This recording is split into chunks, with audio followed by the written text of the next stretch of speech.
Thomas vivait seul, au 4e étage. Depuis une semaine, quelque chose d'étrange se passait.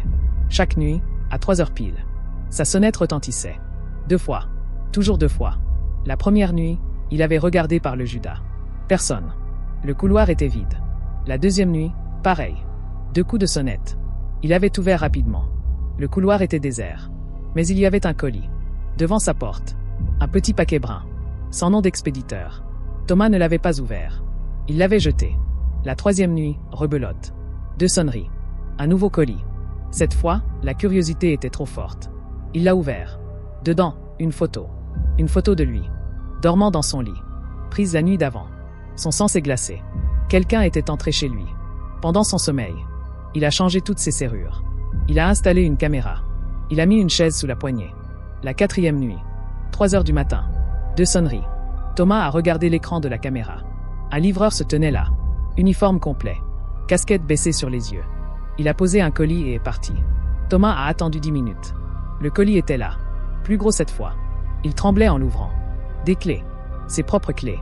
Celles qu'il avait dans sa poche. Il a vérifié. Ses clés n'étaient plus là. La panique l'a envahi. Il a appelé la police. Ils sont venus. Mais ne pouvaient pas faire grand-chose. La 5e nuit. Thomas ne dormait pas. Il attendait. Un couteau de cuisine à la main. 3 heures du matin. Mais cette fois, pas de sonnerie. Silence total. 3h05. Toujours rien. Puis il a entendu un bruit. Dans sa chambre. Quelqu'un marchait dans sa chambre. Il s'est levé doucement. Le couteau serré dans sa main. Il a poussé la porte. Un livreur était là. Debout près de son lit. Le même uniforme. La même casquette. Il tenait un nouveau colis. Votre commande. Le livreur souriait. Thomas a allumé la lumière. Le livreur était son propre reflet. Un miroir en pied était posé là. Un miroir qu'il n'avait jamais vu. Mais le reflet bougeait différemment.